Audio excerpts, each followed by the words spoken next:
नमस्कार, न्यूज़ आरती मीडिया पर आपका स्वागत है। नावलगढ़ उपखंड के गांव गोठड़ा में 7 जून को किसानों की महापंचायत होने जा रही है। श्री सीमेंट और किसानों के बीच जमीन की कीमत को लेकर पिछले कई दिनों से वार्ता सफल नहीं हुई, जिसके कारण किसानों का कंपनी के बाहर द्वार पर धरना चल रहा है। श्री सीमेंट का प्लांट लगभग तैयार हो चुका है, अब चलने की तैयारी में है। अधिकांश किसान अपनी ज़मीन बेचकर यहां से पलायन कर चुके हैं, पर कुछ किसान परिवार ज़मीन की अधिक कीमत लेने के लिए अड़े हुए हैं। उधर कंपनी के अधिकारियों ने बताया कि हम किसानों को नियमानुसार भरपूर मुआवजा दे रहे हैं, बावजूद किसान वार्ता के लिए तैयार नहीं हो रहे हैं। मतलब झुकने को कोई तैयार नहीं। दोनों अपनी अपनी समस्याएं और नियम बता रहे हैं। इसी बात को लेकर प्रभावित किसान धरने पर हैं। 7 जून को गोठड़ा में किसानों और किसान संगठनों की बड़ी सभा आयोजित हो रही है। अगर मौसम अनुकूल रहा तो सभा में भीड़ का काफ़ी इजाफा हो सकता है। अब की बार सभा में कॉमरेड नेता भी शामिल होंगे। भीमसेना के राष्ट्रीय नेता चंद्रशेखर रावण भी, पूर्व प्रशासनिक अधिकारी राधेराम गोदारा सहित अनेक किसान नेता भाग ले रहे हैं। आखिर कब तक ऐसा चलता रहेगा?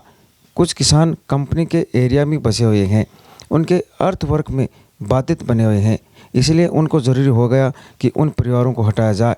उधर अन्नदाता की मांग है कि उन्हें उनकी ज़मीन का सही और उचित रेट दी जाए, जिससे वे ऐसी ज़मीन और अन्य कहीं खरीद पाएं। दोनों के बीच परिस्थितियां नहीं बल्कि समस्याएं हैं। वार्ता तो कभी न कभी करनी ही पड़ेगी। 7 जून को होने वाली किसान सभा की क्या तैयारियां और रूपरेखा बन रही है, सुनिए इनसे क्या कहते हैं। ये जो बता रहे हैं ना, ये पॉलिटिकल है। पॉलिटिकल का तो यहाँ मतलब ही नहीं है। कोई भी राजनीति से या नहीं, ये किसानों का मंच है। दिल खोल के जो आएगा उसका स्वागत है। और ये तो वो है जो कुछ करना भी नहीं चाहते हैं किसानों के लिए। वो किसानों के हित में नहीं है, न किसानों के लिए कुछ करना चाहते हैं। यहाँ के राजनीतिज्ञ हैं या झुंझुनू जिले के हैं, ये 2-4 जैसे हमारे प्रताप जी पूनिया है और ये विजेंद्र जी हैं, ये उनको बीजेपी से या किसानों के साथ है, वो दूसरे नहीं है। लेकिन दूसरी जो राजनीति है वो तो उनका तो जमीर सोया हुआ है, वो जिंदा दिल नहीं है। अगर जिंदा दिल होते तो किसानों के साथ होते। इसका तो मैं बताता हूँ आपको, ये राधेराम जी गोदारा, चंद्रशेखर रावण, जो ये लाइव देखा है या जो मीडिया के द्वारा जो बातें गई है, उनका वहाँ कितनी दूर बैठे हैं, उनका दिल पसीजा है। लेकिन यहाँ के जो नुमाइंदे हैं, राजनीति कर रहे हैं, उनका किसानों के प्रति जमीर सोया हुआ है। और मैं तो ये कहता हूँ किसानों को, ये जो हल्के में ले रहे हैं ना, इनको 7 तारीख को मालूम पड़ जाएगा कि किसान क्या है। ये 50-40 बता रहे हैं, तो ये 50-60 हज़ार नहीं होंगे और इनके रोंगटे नहीं खड़े कर देंगे। और ये अपनी जो मांग है, अपना हक है, ये भीख नहीं मांगते हैं। अपना जो हक है वो हक लेके रहेंगे। और किसान जब तक नहीं उठेंगे, जब तक कि इसकी मांगें नहीं मानी जाएंगी। हमने इसके पास में, फैक्ट्री के पास में जगह ज़्यादा संख्या आ जाएगी और उनका तहे दिल से कोटि कोटि हम उनका धन्यवाद करेंगे, जो हमारे किसानों को साथ देने के लिए कितनी दूर से वो आ रहे हैं। और हर एक किसान उनके लिए मर मिटने के लिए तैयार रहेगा, क्योंकि वो हमारे को साथ दे रहे हैं। और ज़्यादा से ज़्यादा संख्या में ये झुंझुनू जिला ही नहीं है, राजस्थान से भी प्रत्येक जिले से यहाँ किसानों के मदद के लिए आ रहे हैं। और जीत हमारे गांव से, जिले से भी हमारे पास टेलीफोन आ रहे हैं कि हम किसानों के लिए मदद के लिए तैयार हैं और हम तुम्हारी जो हक है वो हक हम दिला के रहेंगे। हम ऐसे बैठने वाले नहीं हैं। जितने भी किसान हैं, इनका जज्बा है वो मजबूत है। कंपनी वाले हमारे को डराना चाहते हैं, लेकिन हम डरने वाले नहीं हैं। मजबूत किसान हैं जो बैठे। वार्ता वो हमारे से तो कुछ ना कुछ ऐसे पूछते रहते हैं, लेकिन वो खुद किसानों के लिए कुछ करना नहीं चाहते हैं। उनका तो मकसद ये है, कंपनी प्रबंधन का तो मकसद है कि किसानों को डराओ और ऐसे ही यानी 15-10 लाख रुपए में इस किसानों की ज़मीन ले ले।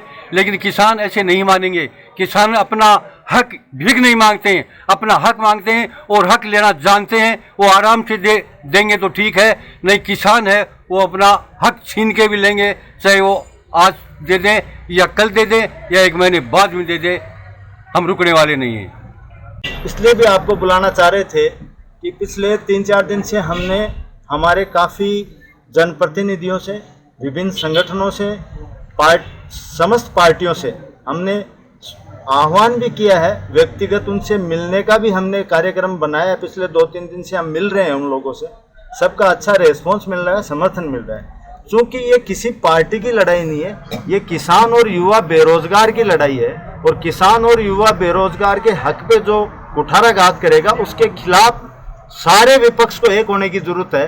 वो सपा है, बसपा है, माकपा है, कांग्रेस है, आम आदमी पार्टी है, बीजेपी है, सबका सम्मिलित ये प्रयास होना चाहिए कि हमारे क्षेत्र के जो किसान और युवा परेशान हैं उनको अपन एक आवाज़ में एक साथ किस प्रकार उनका साथ दे सकते हैं। इसलिए सब लोगों से हमने आह्वान किया है, सब लोगों से हम मिले भी हैं। चूँकि भीम आर्मी के काफ़ी हमारे लोग जो इनके पार्टी के सदस्य हैं या जो पदाधिकारी हैं वो भी क्षेत्र में लगे हुए हैं जनसंपर्क में। साथ साथ में ही किसानों के जो विभिन्न वर्ग हैं, किसान संघ है, भारतीय किसान यूनियन है, जो भी इनके संघ हैं वो भी अपने अपने क्षेत्र में अपने अपने हिसाब से लोगों को मोटिवेट कर रहे हैं आने के लिए ज़्यादा से ज़्यादा संख्या में। और एक उद्देश्य और ये भी था कि मीडिया के माध्यम से हम ये भी बताना चाहेंगे कि प्रशासन अगर इस ओर ध्यान नहीं देता है तो 7 जून को 4:30 बजे जो हमारी सभा होने जा रही है उसमें हमारे जो जननेता जो लोग आ रहे हैं, हम बैठ के और किसानों को हुजूम के साथ कोई उस समय कोई बड़ा निर्णय भी हम लेने की स्थिति में होंगे अगर प्रशासन इस बात पे एग्री नहीं होगा। किसानों को मुआवजा और युवाओं के रोजगार पे अगर कोई स्पष्ट नीति अगर वो नहीं बनाते हैं और अगर वो स्पष्टता से कोई बात नहीं कहते हैं और कोई बात नहीं बनती है तो आंदोलन में ही हम नई रूपरेखा बना के और उसको किस प्रकार आगे बढ़ाएंगे वो भी हम इस बात के लिए हमने आपको बुलाया है कि साथ सभा के बाद में हमारे आंदोलन की रूपरेखा अलग तरीके से हो सकती है। इसलिए प्रशासन को इस बात के लिए मुस्तैद रहना है। श्री सीमेंट प्रशासन को भी इस बात के लिए आगाह रहे कि किस प्रकार हम किसानों की मांग को तुरंत त्वरित कार्रवाई करते हुए उनकी जो मांग है उनको तुरंत पूरा करने के लिए 2-3 दिन का उनके पास टाइम है, आराम से अपना रोड मैप बना ले और इस चीज़ को जल्दी से जल्दी अपने उच्च अधिकारी या जहाँ भी उनको अपना जब भी बुलाया है किसान उनके पास गए हैं। किसानों की एक कमेटी बनी हुई है, उसमें कमेटी में जो प्रभावित किसान है, जो प्रभावित युवा हैं, जो ये क्षेत्र में जो खनन में और प्लांट एरिया में जो प्रभावित हैं उन्हीं की कमेटी बनी हुई है। वो कंपनी के पास 4 या 5 बार वार्ता करके आ चुके हैं, लेकिन कंपनी अपनी जिद पे अड़ी हुई है, ना कि किसान जिद पे अड़ा हुआ है। किसान की कोई जिद नहीं है, किसान अपनी जमीन की मार्केट वैल्यू चाहता है और वो मांगना उसका अधिकार है, और युवा रोजगार चाहते हैं वो मांगना उनका अधिकार है। इसके अलावा किसानों की कोई जिद नहीं है।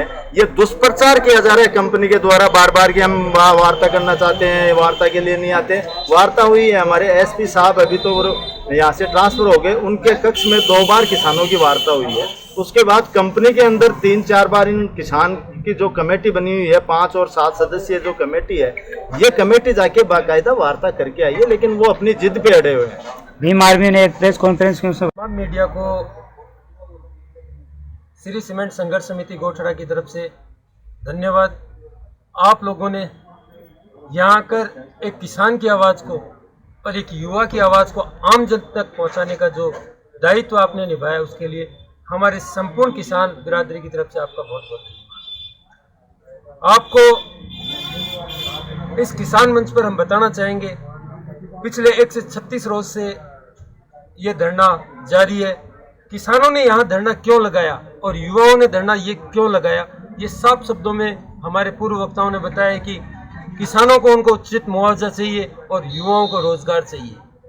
लेकिन जब यहाँ का किसान और युवा सचेत हुआ और उसने अपनी आवाज़ को बुलंद किया, तो यहाँ के तानाशाही राजनीतिक प्रवृत्ति ने और यहाँ के तानाशाही राजा ने राजनीतिक प्रभाव को रखते हुए नवलगढ़ प्रशासन का उपयोग करते हुए कुछ रोज पूर्व ही इन किसानों को गिरफ्तार किया, जबकि इन किसानों की कोई गलती नहीं थी।